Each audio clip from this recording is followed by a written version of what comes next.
Hi, Dana. You did a really good job on your presentation. I enjoyed watching it.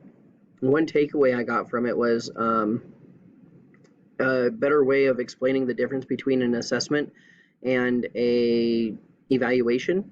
So that's going to come in really handy when I explain it to students and parents because it can be kind of a confusing or a lot of people don't understand the differences. So explaining it in a better way will really help me communicate that to the students and parents. I also really like how you talked about the culturally responsive assessments and relating to our students. This is really important for the students to know that we are trying to make sure that we are working for them. So I really like how you brought that up. Again, you did a really good job. I look forward to seeing other work and hopefully we can have another class together so I can see more of what you do because what you do is really inspiring. So thank you.